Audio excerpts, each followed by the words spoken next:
بسم اللہ الرحمن الرحیم۔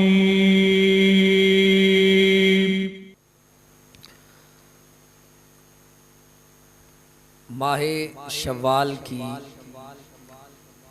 15 تاریخ کو غزوہ احد کا معرکہ ہوا اور اس معرکے نے دنیا کی جو ایک روایت اور تاریخ تھی اسے ہی بدل کے رکھ دیا۔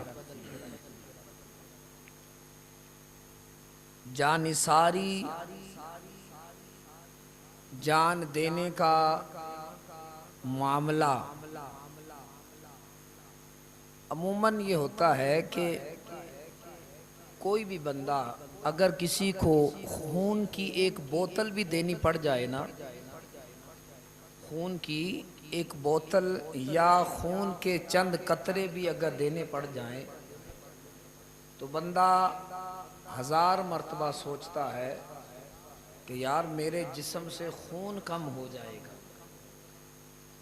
میری طاقت ختم ہو جائے گی، جسم کے اندر کمزوری، کاہلی، سستی آ جائے گی۔ پھر اس کے لیے اگر وہ بندہ تیار بھی ہو جائے تو اس شرط پہ وہ بندہ تیار ہوتا ہے کہ مجھے کوئی نہ کوئی ایسی چیز پلائی جائے، کھلائی جائے کہ جس سے یہ جو جسم سے خون نکل رہا ہے اس کے بعد جو کمزوری آئے گی وہ بحال ہو جائے، میری طاقت بحال ہو جائے، میرا خون بحال ہو جائے۔ لیکن رسول اللہ صلی اللہ علیہ وآلہ وسلم کے جانثاروں کا کیا کہنا؟ سرکار دو عالم صلی اللہ علیہ وآلہ وسلم سے عشق کی انتہا کرنے والے، سرکار دو عالم صلی اللہ علیہ وآلہ وسلم کو اپنا قبلہ و کعبہ ماننے والے صحابہ کرام، انہوں نے یہ نہیں دیکھا کہ میری بہت بڑی جائیداد ہے، میرے بہت بڑے باغات ہیں، میری بیوی ہے، میرے بچے ہیں، ادھر سے رسول اللہ صلی اللہ علیہ وآلہ وسلم نے اعلان جہاد فرمایا، ادھر سے ان صحابہ کرام نے اپنے سارے کام کاج چھوڑ کے رسول اللہ صلی اللہ علیہ وآلہ وسلم کی بارگاہ میں حاضری لگوائی اور لبیک یا رسول اللہ کا نعرہ لگا رہے ہیں، یا رسول اللہ ہم حاضر ہیں۔ تو یہ اس کو کہتے ہیں کہ اپنی جان ہتھیلی پر رکھ کے کوئے یار میں آ جانا، سر بکفن ہو کر محبوب کے قدموں میں آ کے بیٹھ جانا اور کہنا کہ اے محبوب اب ہماری مرضی نہیں ہے، اب جو تو فرمائے گا، جس طرف تو اشارہ فرمائے گا، تیرا دیوانہ اسی جگہ پر جا کے اپنی جان کا نذرانہ دے کر تیری بارگاہ میں آئے گا۔ یہ صحابہ کرام رضوان اللہ علیہم اجمعین کے جذبے۔ پچھلے جمعے بھی میں نے عرض کیا تو چونکہ بہت سے ایمان افروز واقعات تھے تو میں نے چاہا آپ کے گوش گزار کر دوں۔ تو صحابہ کرام کی سیرت پاک پڑھنے اور سننے سے ایمان کے اندر جولانی پیدا ہوتی ہے، حرارت پیدا ہوتی ہے، اضافہ ہوتا ہے، اور پھر بندہ جب ان کی حالات و واقعات سنتا ہے نا پھر کوشش کرتا ہے کہ یار چلو ویسا نہیں، ان کے رستے پر ہی بندہ چل پڑے، ابتدا تو کرے نا۔ تو جب ابتدا ہوگی تو پھر رب کرم کر دے گا اپنی بارگاہ میں اور اپنے حبیب کی بارگاہ میں قبول بھی فرما لے گا۔ حضور علیہ السلام کے ایک صحابی حضرت سعد بن ابی وقاص رضی اللہ تعالیٰ عنہ، یہ عشرہ مبشرہ میں 10 وہ خوش نصیب صحابی کہ جنہیں رسول اللہ صلی اللہ علیہ وآلہ وسلم نے جنت کے اندر جنہیں رسول اللہ صلی اللہ علیہ وآلہ وسلم نے دنیا کے اندر جنت کی بشارت عطا فرمائی ہے، ان میں سے ایک صحابی حضرت سعد بن ابی وقاص رضی اللہ عنہ، یعنی دنیا میں چلتے پھرتے جنتی، کنفرم جنتی، جنہیں جنت کی مہر کس نے لگائی؟ میرے اور تیرے نبی صلی اللہ علیہ وآلہ وسلم، حضرت سعد بن ابی وقاص تیر چلانا بڑا اچھا جانتے تھے۔ جب مسلمانوں نے مال غنیمت اکٹھا کرنا شروع کر دیا تو ادھر سے وہ جو درے پر 50 صحابہ کرام کو جو تیر چلانا اچھا جانتے تھے، حضور علیہ السلام نے متعین فرمایا تھا، سرکار نے فرمایا تھا جب تک میں حکم نہ دوں تم نے اپنی جگہ سے ہلنا نہیں۔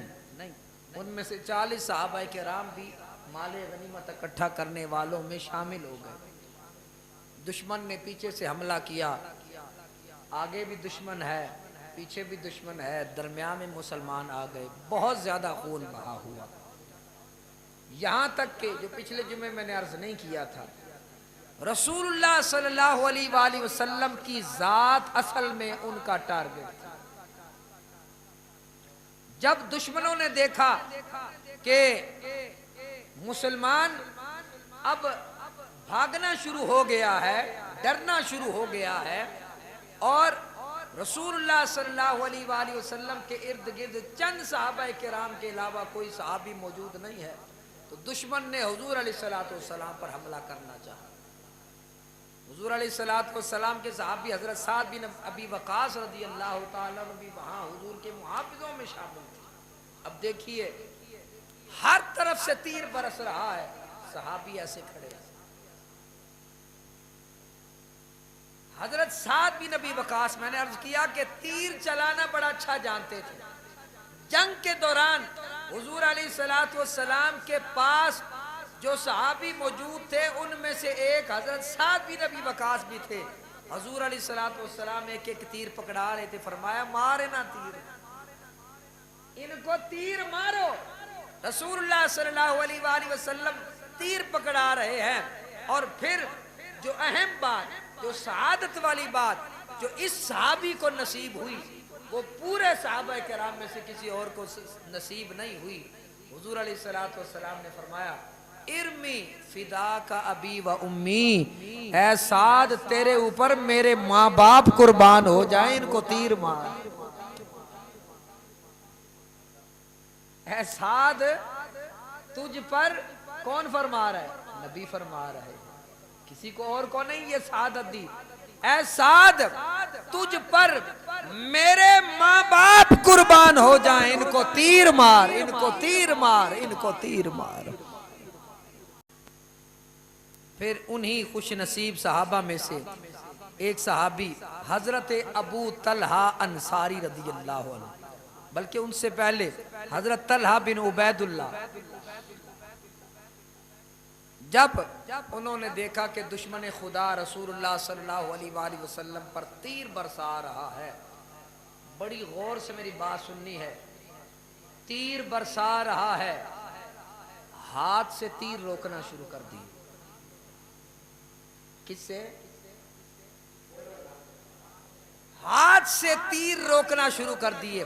حالانکہ تیر روکنے کے لیے ڈھال ہوتی ہے، تیر روکنے کے لیے بعض اوقات نیزے کا استعمال کیا جاتا ہے، بعض اوقات تیر کا ہی تیر کو روکنے کے لیے استعمال کیا جاتا ہے، لیکن اس صحابی پر قربان جاؤں، نہ تیر کا استعمال کیا، نہ جناب والا ڈھال کا استعمال کیا، روک رہے ہیں تو ہاتھ سے تیر کو روک رہے ہیں۔ نام ہے حضرت طلحہ بن عبید اللہ رضی اللہ تعالیٰ عنہ، ہاتھ سے تیر روک رہے ہیں۔ اور پھر رسول اللہ صلی اللہ علیہ وآلہ وسلم کے ایک اور صحابی حضرت ابو طلحہ انصاری رضی اللہ تعالیٰ عنہ، مکے کے رئیس صحابہ، مدینے کے رئیس صحابہ میں سے ایک صحابی حضرت ابو طلحہ انصاری، ان کا نام ہے حضرت زید بن سہیل رضی اللہ تعالیٰ عنہ۔ ابو طلحہ ان کی کنیت ہے۔ حضرات محترم، مدینے کے متمول یعنی جو مالدار صحابہ کرام تھے، ان میں سے ایک صحابی حضرت ابو طلحہ انصاری بھی ہیں، اور ان کا ایک باغ تھا، اس کا نام تھا بیرحاء، جو بالکل مسجد نبوی کے ساتھ جڑا ہوا تھا۔ یہ باغ انہیں بڑا پسند تھا، یہ باغ انہیں بڑا محبوب تھا، بڑا پیارا تھا یہ باغ۔ کیوں پیارا تھا؟ کیا پھل زیادہ دیتا، کیا درخت زیادہ تھے، کیا زیادہ گھنا تھا؟ نانا، پسند کی یہ وجہ نہیں تھی، پسند کی وجہ یہ تھی کہ یہ اللہ کے نبی کی مسجد کے بالکل قریب تھا، مسجد نبوی کے قریب تھا۔ ادھر اگر باغ میں ہوتے، ادھر مؤذن رسول اذان دیتے، باغ سے نکل کر سیدھا مسجد کے اندر۔ حضرت ابو طلحہ انصاری رضی اللہ تعالیٰ عنہ۔ اور پھر دوسری بات یہ تھی، پسند اس لیے تھا کہ جب بھی رسول اللہ صلی اللہ علیہ وآلہ وسلم سے ملاقات کا دل کرتا، دیدار کرنے کا من چاہتا، ادھر سے باغ سے نکلتے سیدھا حجرہ نبی کا دروازہ کھٹکھٹایا، رسول اللہ کی زیارت کر کے اپنے دل کو تسلی دیتے۔ جب یہ آیت نازل ہوئی، لن تنالوا البر حتى تنفقوا مما تحبون، فرمایا تم نیکی کی معراج کو اس وقت تک نہیں پہنچ سکتے جب تک کہ اپنی محبوب چیز اللہ کی بارگاہ میں خرچ نہ کرو۔ نیکی کی معراج یہی ہے۔ میں آپ کی طبیعتوں پر یہ بات بوجھل نہ ہو تو یہ عرض کرتا جاؤں کہ نیکی حقیقت میں خدا کی قسم ہوتی وہ ہے کہ جو اپنے لیے پسند کیا جائے وہی راہ خدا میں دیا جائے۔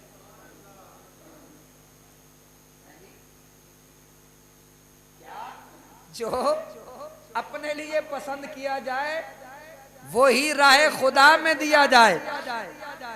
یہ نہیں کہ جناب تسی لٹھا باندھے ہو تو امام صاحب نے 600 والا سوٹ، زیادتی ہے۔ محلے کا امام وہ زیادہ اہمیت رکھتا ہے، زیادہ حقدار ہے کہ وہ اچھا کپڑا ہے، بھئی امام ہے نا۔ اور جب محلے کا امام خوبصورت کپڑا پہنے گا نا، غیر مسلم دیکھے گا یار انہاں دے امام انہیں سونے نے تے انہاں دے مقتدی کنے سونے ہون گے۔ ڈرائیور نو جدو تسی کھوا پیا کے بٹھاؤ گے، کاٹن دا سوٹ انہیں پایا ہوئے گا تے پہلی نظر تے ڈرائیور تے پہندی نا جناب، ڈرائیور جناب ٹھلا ماٹا نشئی قسم دا بٹھایا ہوئے نے کہنا باقی بھی ہو جائی ہون گے۔ تو بات یہ ہے کہ جیسا آپ کا امام ویسے مقتدی۔ نیکی کی حقیقت اور معراج یہ ہے کہ جو اپنے لیے پسند کرو، جو خود کو محبوب ہو وہی اللہ کی بارگاہ میں دیا جائے۔ جب یہ آیت نازل ہوئی، رسول اللہ صلی اللہ علیہ وآلہ وسلم کی بارگاہ میں حاضر ہوئے، یا رسول اللہ میرے نزدیک سب سے زیادہ محبوب جو چیز ہے وہ میرا وہی باغ ہے جو مسجد نبوی کے قریب ہے۔ یا رسول اللہ آپ گواہ بن جائیے، میں نے وہ اللہ کی راہ میں دے دیا۔ کیسی بات ہے، یعنی انج کپڑے چاڑ کے خوش ہو جائے۔ یہ نیکی کی وہ معراج ہے کہ جسے وہی سمجھ سکتا ہے کہ جس کے دل میں یہ حدیث پاک گھر کر جاتی ہے، یہ قرآن کی آیت گھر کر جاتی ہے۔ کہا کہ یا رسول اللہ راہ خدا میں دے دیا. میرے نبی کریم صلی اللہ علیہ وآلہ وسلم نے فرمایا تیرے جو رشتہ دار ہیں وہ زیادہ حقدار ہیں، اس لیے کہ جب بھی آپ کسی کو صدقہ دو تو پہلے اپنے گھر کے اندر اپنے خاندان کے اندر تلاش کرو کوئی اس کا زیادہ مستحق ہے یا نہیں ہے، پہلے اسے دو، اس لیے کہ رشتہ دار کو دینے کا جو اجر ہے وہ باہر دینے سے زیادہ ہے. میرے نبی کریم صلی اللہ علیہ وآلہ وسلم نے فرمایا اے ابو طلحہ تیرے رشتہ دار زیادہ حقدار ہیں. عرض کی یا رسول اللہ میں نے یہ باغ اپنے رشتہ داروں میں تقسیم کر دیا ہے. یہی حضرت ابو طلحہ انصاری رضی اللہ تعالیٰ عنہ غزوہ احد کے اندر حضور نبی کریم صلی اللہ علیہ وآلہ وسلم کے سامنے ڈھال بنے ہوئے،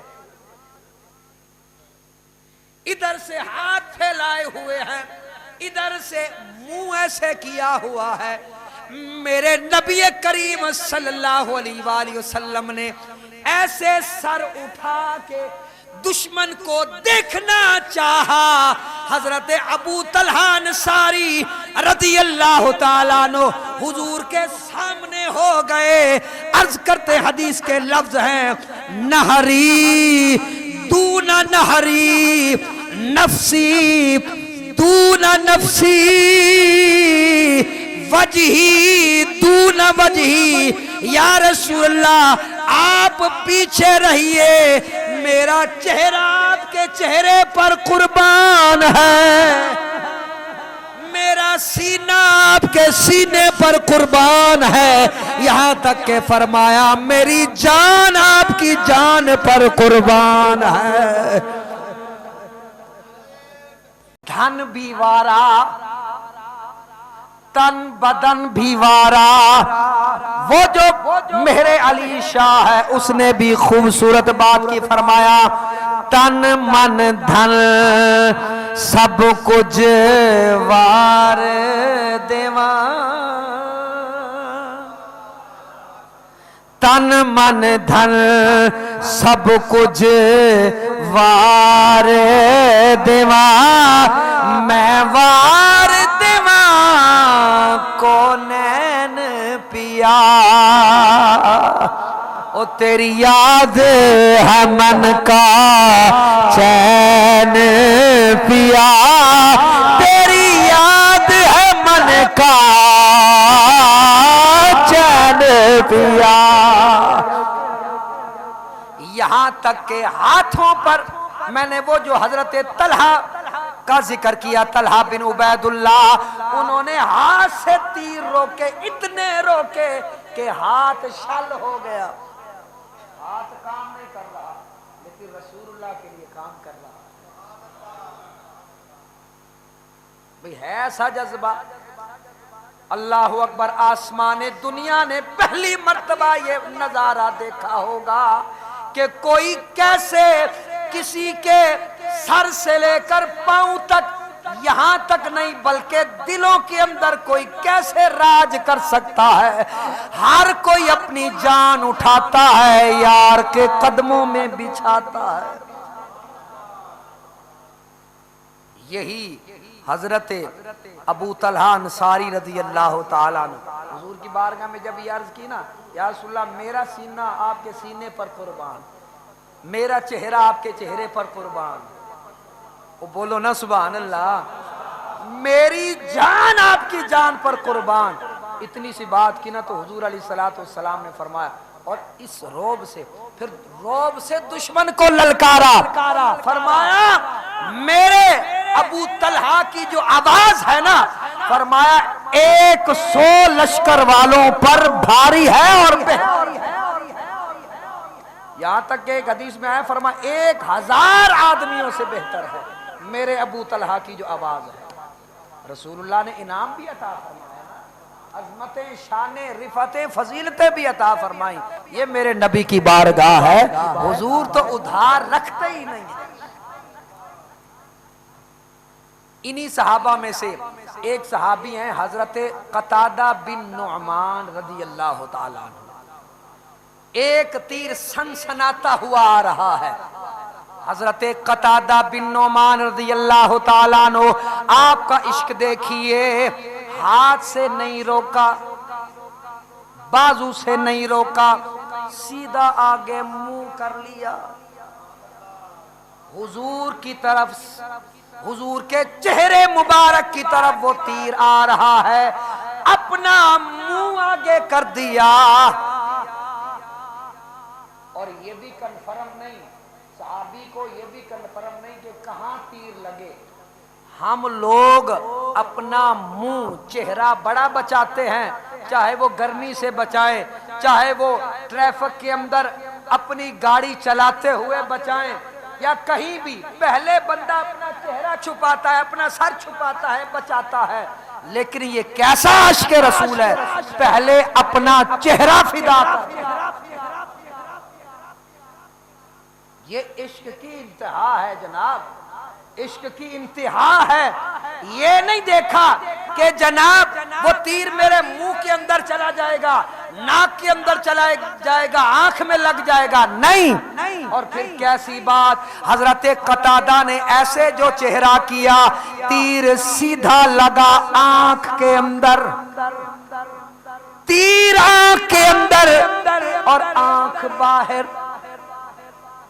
حضرت قتادہ کی آنکھ ختم ہو گئی، ضائع ہو گئی، بلکہ میں کہوں گا فدا ہو گئی.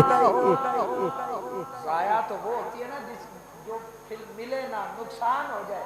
یہ ضائع نہیں ہوئی، یہ تو فدا ہو گئی ہے، فدا ہو گئی حضور علیہ الصلوۃ والسلام پر.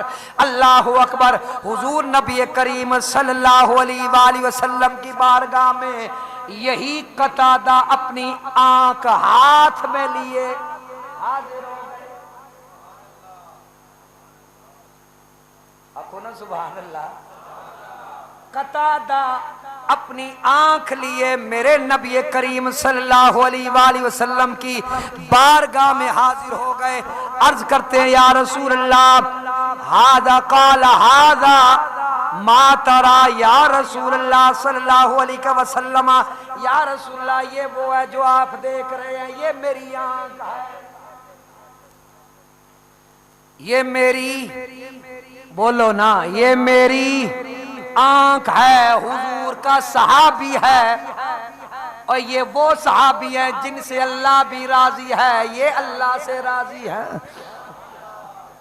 تھوڑا ایمان نہیں، ایمان کی معراج پر اللہ اکبر سیر کر رہے ہیں. عرض کی یا رسول اللہ صلی اللہ علیہ وسلم یہ آنکھ ہے. سرکار دو عالم صلی اللہ علیہ وآلہ وسلم نے فرمایا ان شئتا صبرتا ولک الجنہ. اے میرا صحابی اگر تو چاہے صبر کرے تو جنت ہے.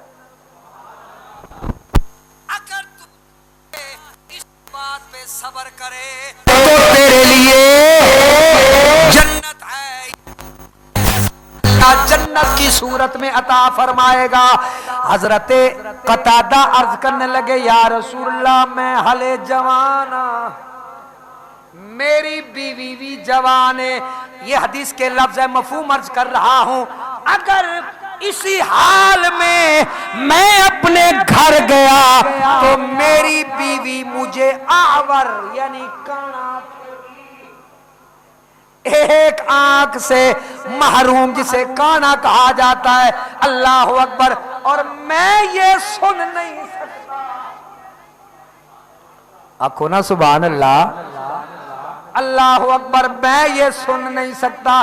یا رسول اللہ جوان ہوں، اپنی بیوی سے بڑا پیار کرتا ہوں، وہ مجھ سے پیار کرتی ہے، اس حال میں وہ مجھے دیکھ نہیں سکتی، یعنی ہو سکتا ہے محبت میں کبھی آ جائے. نبی کریم صلی اللہ علیہ وآلہ وسلم نے فرمایا اسی آنکھ کو لیا،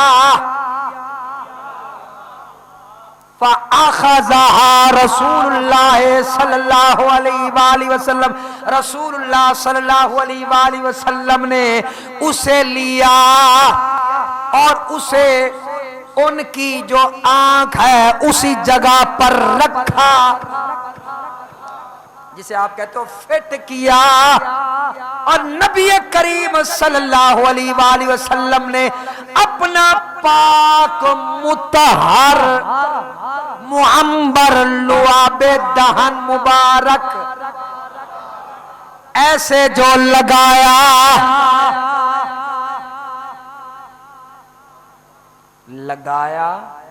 مجھے یہ بتائیے جدوں ڈاکٹر اکھ دا آپریشن کردے نے وہ کی آخدے نے کہ چند دن تسی روشنی تو پرہیز کرنا ہے جی، اس واسطے کہ تہاڈی اکھ زخمی ہے، اے زخم جدوں صحیح ہو جائے گا پھر تسی عام روشنی دے اندر ویکھ سکو گے، پھر تانوں تکلیف نہیں ہوے گی۔ یا کسے دی نوی اکھ لاوے ڈاکٹر تے جناب والا پہلے پٹی بنی جاندی ہے، زخم ٹھیک ہوندا ہے، تاں جا کے نو آکھیا جاندا ہن آہستہ آہستہ ویکھ، لیکن اے عام ڈاکٹراں دی گل ہے۔ جس بارگاہ دی میں گل کر رہا ہوں وہ سارے نبیاں دا سردار نبی ہے، اے شفاواں منڈن والا نبی ہے، اے انعام و اکرام دین والا نبی ہے، رب کو لے کے ساری دنیا دے اندر تقسیم کرنے والا نبی ہے۔ نبی کریم صلی اللہ علیہ وآلہ وسلم نے تھوڑی دیر کے بعد رزلٹ نہیں مانگا، فرمایا اے قتادہ آنکھ کھول پھر بول،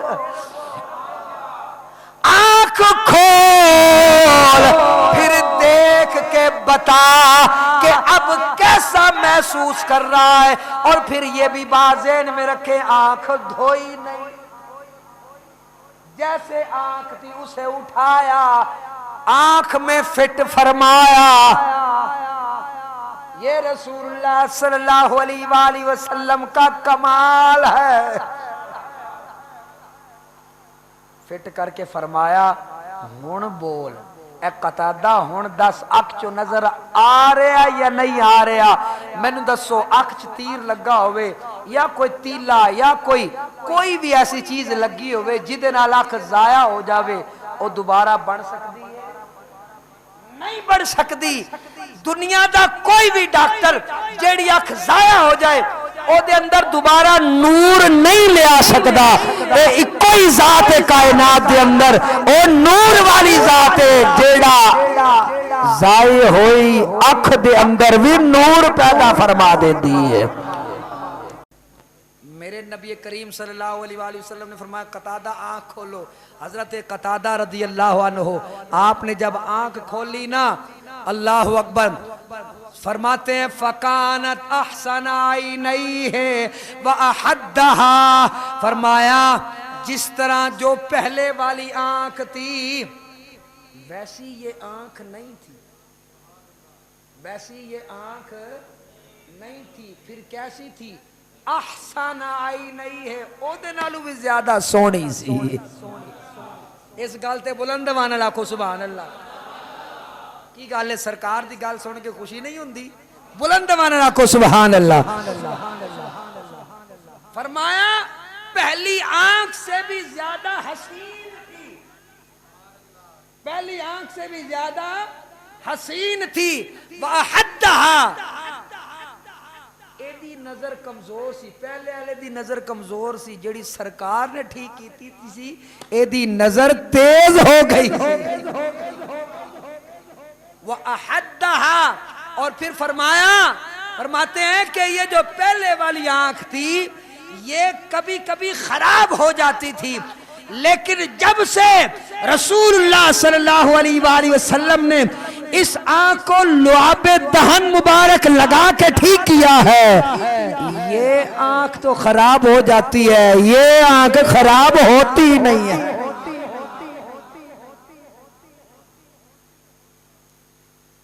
قطرہ مانگے جو کوئی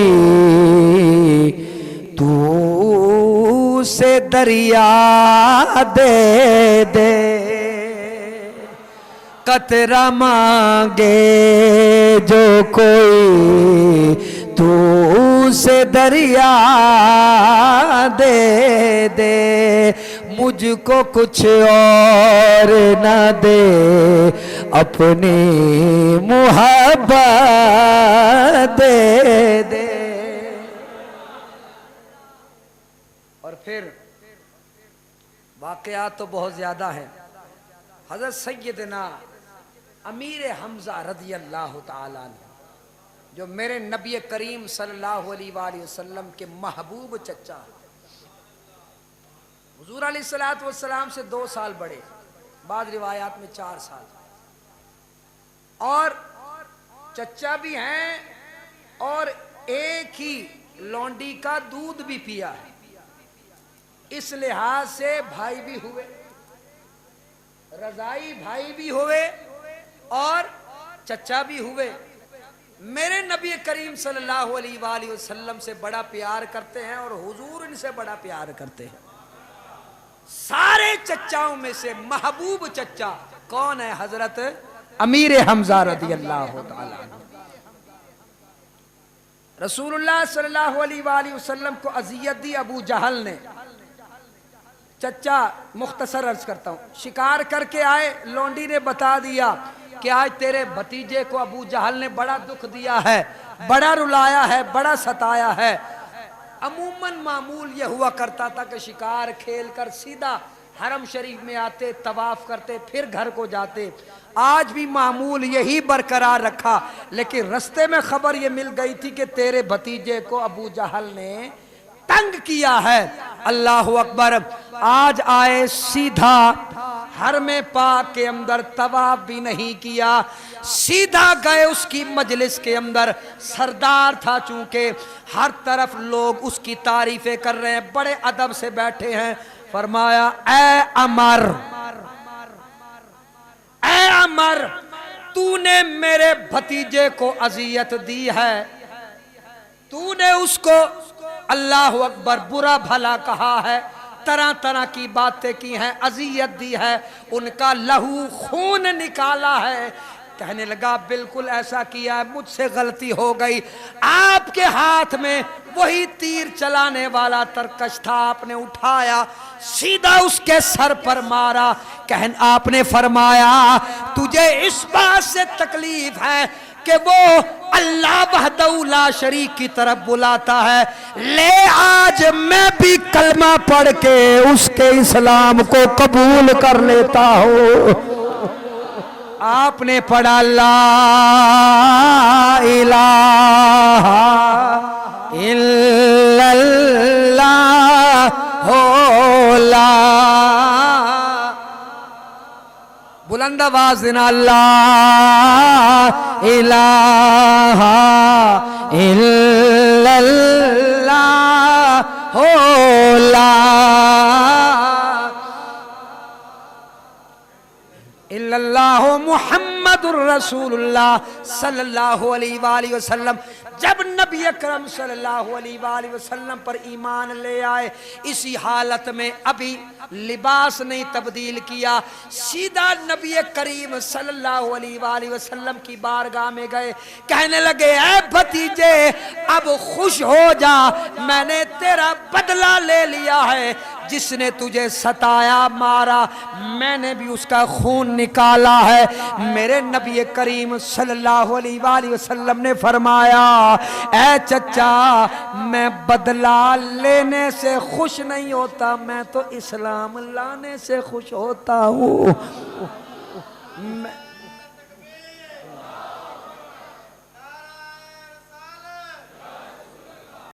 میں تو اسلام لانے سے خوش ہوتا ہوں. عرض کرنے لگے اے محمد صلی اللہ علیہ وآلہ وسلم، میں تیرے سامنے بھی کلمہ پڑھتا ہوں، لا الہ لا محمد رسول اللہ صلی اللہ علیہ وآلہ وسلم. آج جو کفرستان کے اندر زلزلہ آیا، ہر کوئی اسے محسوس کر رہا ہے کہ ہم سے حمزہ جدا ہو گیا اور دین اسلام کا محافظ بن گیا. گویا میرے نبی کا بدلہ لینا ہمیں اس بات تک پہنچاتا ہے، اس نتیجے تک پہنچاتا ہے کہ ناموس رسالت کا سب سے پہلا محافظ حضرت سیدنا امیر حمزہ ہے رضی اللہ تعالیٰ عنہ۔ حضرات محترم صرف یہاں تک بات ختم نہیں ہوئی، رسول اللہ صلی اللہ علیہ وآلہ وسلم اللہ اکبر بڑا پیار کیا کرتے تھے۔ جنگ احد کے اندر جب یہ شیر، یہ وہی شیر ہے جب وصال کر گئے، جب شہید ہو گئے، میرے نبی کریم صلی اللہ علیہ وآلہ وسلم نے آسمان کی جانب سر اٹھا کے فرمایا، ہر آسمان کے اوپر لکھا ہوا ہے حمزہ بن عبد المطلب اسد اللہ و اسد رسول ہی، میرے چچا کا نام اس انداز سے لکھا ہوا ہے کہ یہ اللہ کا بھی شیر ہے، یہ اللہ کے رسول کا بھی شیر ہے۔ اللہ اکبر۔ واشی نامی شخص نے آپ رضی اللہ تعالیٰ عنہ کو شہید کیا۔ اللہ اکبر۔ کسی کے کہنے پر کچھ کہتے ہیں کہ ہند بنت عتبہ جو کہ ابو سفیان کی بیوی تھی، اس کے کہنے پر آپ رضی اللہ تعالیٰ عنہ کو شہید کیا۔ کچھ کہتے ہیں ایک اور شخص ہے جبیر بن مطعم، اس کے کہنے پر آپ رضی اللہ تعالیٰ عنہ کو شہید کیا۔ حضرات محترم میرے نبی کے سامنے جب یہ وحشی حاضر ہوا، اللہ اکبر، وہ جو طائف سے قافلہ آیا تھا اس کے اندر اللہ اکبر آپ کے سامنے حاضر ہوا، رسول اللہ صلی اللہ علیہ وآلہ وسلم نے عام معافی کا اعلان فرما دیا۔ یہ شخص اسلام بھی قبول کر آیا، لیکن میرے نبی کریم صلی اللہ علیہ وآلہ وسلم نے فرمایا، اے واشی میرے سامنے نہ آیا کر، مجھے میرا محبوب چچا یاد آ جاتا ہے۔ اللہ اکبر۔ رسول اللہ صلی اللہ علیہ وآلہ وسلم کی بارگاہ میں یہ سارا قصہ بتا رہا ہے، کہنے لگا کہ میں نے دیکھا ایک ایسا شخص جس طرح ایک خاکستری رنگ کا اونٹ جو کہ مست ہوتا ہے، جدھر سے گزرے اللہ اکبر لاشیں بکھیر دیتا ہے، میں نے ایسا نوجوان دیکھا، دونوں ہاتھوں میں تلوار ہے۔ شیر ہو تو ایسا ہو، دونوں ہاتھوں میں تلوار ہے، ایسے چلاتے ہیں، گردنیں ایسے کٹ رہی ہیں جیسے گاجر مولی کاٹی جا رہی ہے۔ شیر ہوا نا۔ اللہ اکبر۔ سبا نامی یہودی کو، کافر کو جب آپ نے قتل کیا، اس کی زرہ اتارنے کے لیے ذرا جھکے، آپ کی یہ جو سامنے والی زرہ ہوتی ہے وہاں سے تھوڑی سی زرہ سرکی، یہ بندہ پتھر کی اوڑ میں بیٹھا ہوا تھا، وہیں سے اس نے نشانہ لگایا، نیزہ چلانے کا ماہر تھا، وہیں سے نشانہ لگایا۔ حضرات محترم ناف کے اندر سے یہ نیزہ داخل ہوا اور آر پار ہو گیا۔ آپ رضی اللہ تعالیٰ عنہ نے واشی کی طرف دیکھا، حملہ کرنا چاہا لیکن خون کا فوارہ تھا۔ اللہ اکبر کہ آپ وہی گر پڑے۔ جب آپ زمین پر گرے، اس نے وہی جو واشی تھا اس بات پہ شرط پہ اس نے آپ رضی اللہ عنہ کو شہید کیا تھا کہ مجھے ان کے مارے قتل کرنے کے بعد مجھے آزاد کر دیا جائے۔ حضرات محترم اس نے تو قتل کر دیا، لیکن میرے نبی کا محبوب چچا اللہ اکبر، جن کے شہید ہونے پر رسول اللہ صلی اللہ علیہ وآلہ وسلم اتنا روئے، صحابہ کرام فرماتے ہیں میرے نبی پہلے کبھی اتنا نہیں روئے جتنا حضرت امیر حمزہ کی شہادت پر روئے ہیں۔ اللہ اکبر۔ سرکار دو عالم صلی اللہ علیہ وآلہ وسلم کے اسی محبوب چچا کا پیٹ چاک کیا گیا، حضرات محترم اندر سے دل نکالا گیا۔ اللہ اکبر۔ اندر سے جتنی بھی چیزیں تھیں انہیں نکال کے انہیں ہار کے اندر پیرویا گیا، آپ کا کلیجہ بھی چبایا گیا، آپ کے جتنے بھی اعضاء تھے، کان کاٹے گئے، ناک کاٹی گئی، ان کا ایک ہار بنا کے ہند بنت عتبہ نے اللہ اکبر اپنے گلے کے اندر ڈالا، انتقام کی آگ کو اس طرح سے ٹھنڈا کیا، لیکن بات کرنے کا مقصد یہ ہے یہ اللہ کی راہ پر دین اسلام کے لیے قربان ہو گئے۔ میرے نبی کریم صلی اللہ علیہ وآلہ وسلم نے فرمایا کہ احد کے اندر جتنے بھی لوگ شہید ہوئے ہیں ان شہیدوں کا جو سردار ہے وہ میرا چچا حمزہ بنت عبد المطلب ہے، حمزہ بن عبد المطلب ہے رضی اللہ تعالیٰ عنہ۔ آج بھی اگر جائیں احد کا میدان ہے، وہاں پر شہدائے احد کی قبروں کے اوپر جائیں تو دعا کی قبولیت کا بزرگوں نے یہ نسخہ بتایا ہے کہ حضرت امیر حمزہ کو مخاطب کر کے کہا جائے، اے امیر مدینہ، اے امیر مدینہ، میری یہ التجا ہے، اپنے نبی کی بارگاہ میں عرض کیجئے کہ میری اس التجا کو آگے پہنچائیں اور ہمیں سرخرو فرمائیں۔ بزرگ فرماتے ہیں ان کے وسیلے سے جو بھی دعا مانگی جائے اللہ قبول فرما لیتا ہے۔ بہر کیف اللہ ہمیں بھی ایسا جذبہ عشق عطا فرمائے۔ وآخر دعوانا الحمدللہ۔